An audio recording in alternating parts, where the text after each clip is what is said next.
Gear pins are checked on board. Override free file is checked and sewed. Receiving checklist is completed, sir. All right. Let's do a 4-star push. All right. I bet every pilot's wanted to do this. Here comes, sorry, engine number 2. Gonna go to run here. Gonna go to start for 2 seconds. Gonna start our time. There we go. Good, we got N2 N2 percentage. All right. Hey, even if you don't want to fly a jet for a career, it would be nice to start a jet at least once, and maybe push the throttle up.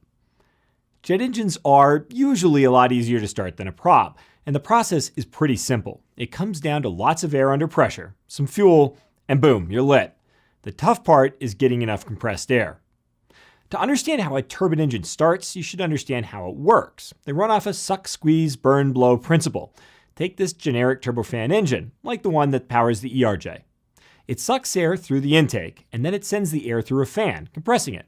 In the ERJ, the fan is a single stage, one row of blades. Then, most of the air goes around the engine. This is called bypass air. We use this for most of the engine's thrust and for cooling. The rest of the air goes through the hot section, the part of the engine that burns. Air traveling through the hot section gets compressed even further by passing through 14 rows or stages of compressor blades. At the end of the compressor section, the highly compressed air, which by now is extremely hot from all of that compression, passes into a diffuser where it slows down and stabilizes. Then it moves into the combustion chamber where it mixes with fuel, and that's where it burns. Normally, the fuel-air mixture in a jet engine burns constantly, unlike in a reciprocating engine. Some people call this the bang section, but I like burn better because it makes it easier to understand that the fuel-air mixture, it's always burning. It's not a series of individual explosions. When the fuel burns, the air heats up, but this time it can expand and it's forced out through the turbine blades. In the ERJ, there's 5 rows called stages. The first 2 are called high-pressure turbines, and the last 3 are called the low-pressure turbines. The passing air spins the turbines, and that drives a shaft connected to the fan and the compressor blades, spinning them. And then after passing through the turbines, the hot air leaves the engine, generating a little more thrust. So, air passing through the combustion chamber needs to be highly compressed to handle all of the fuel that mixes in. If you can't get enough compressed air, you can't burn enough fuel, and the turbine's not going to light. So to start a turbofan engine, you need to spin the compressor fast enough to start pushing compressed air into the diffuser and then into the combustion chamber. Simple, right? Not so. Jet engines have spark plug-like igniters that initially light the fuel-air mixture, and they keep it lit in turbulent or wet conditions. During a start sequence, the engine core needs to spin at 14% of its maximum speed before the igniters begin to light. The engine's core speed is called N2, and it's expressed as a percentage of maximum RPM. On the ERJ, 100% of N2 is roughly 16,000 RPM. So the engine needs to reach 2,200 RPM before the igniters start firing. So you're not going to hand prop that. And then the core needs to spin up to 28.5% of N2 over 4,500 RPM before the engine can introduce the fuel and light the mixture. And when it adds fuel, it does so at about 200 pounds per hour. That's roughly half a gallon each minute. So you need a lot of compressed air coming into the combustion chamber to handle all of that fuel.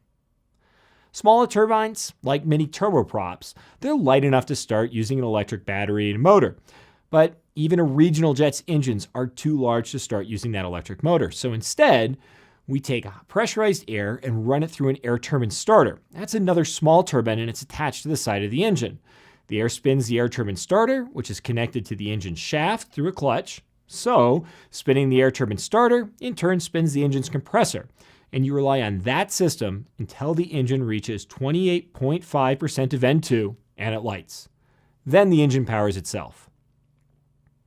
So where does the compressed air come from? Well, for most civilian turbines, it comes from one of 3 sources. The most common is the APU, or the auxiliary power unit. It's a small turbine engine, usually located near the tail, that provides compressed air and electricity. It powers the aircraft's electrical systems on the ground, it supplements compressed air and electricity while flying, and it acts as an all-around backup for electrical and pneumatic needs. And it can send compressed air to both of the engine's air turbine starters. It's small enough to start with a battery. So, when you normally start the jet, you first start the APU. Simple enough. But what happens if it's broken? Now, this happens a little bit more often than you'd actually think. In that case, you'll need an external source of compressed air, and the most common is the hover cart. It's an air compressor that hooks up to the side of an aircraft, and it provides compressed air for engine starting. It's officially called an air start unit, but no one really calls it that. So this is an external start. Ready? All right, good. Start number 2. All right. Here comes, all right, engine number 2. Gonna go to run here. Gonna go to start for 2 seconds. Gonna start our time. There we go. Good, we That's got N2 N2 rotation. percentage. All right, ignition starts at about 17% roughly. Should get it up to about 28%, and we'll see a fuel flow and light off. Fuel flow, light off.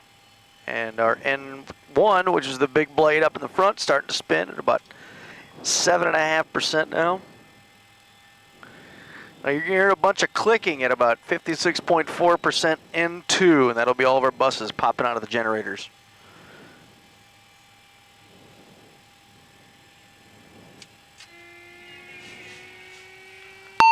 That looks good. Good.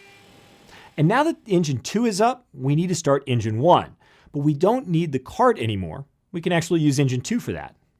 Turbine engines bleed off bypass air for aircraft systems, like the heated de-ice systems and the cabin pressurization system.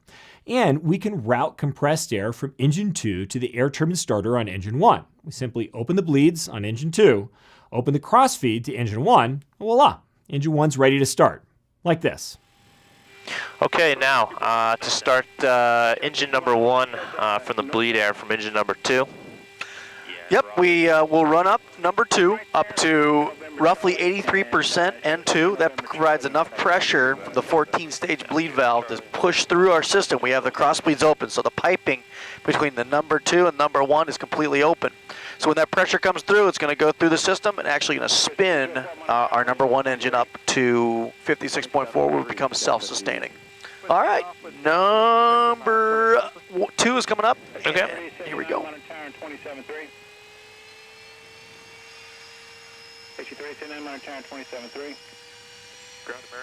All right, go ahead. All right, 83%.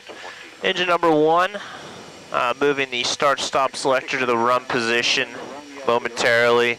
Start for 2 seconds. We're going to start our time.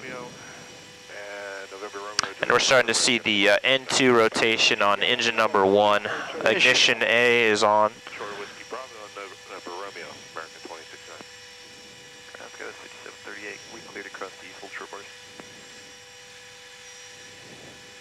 There's light off.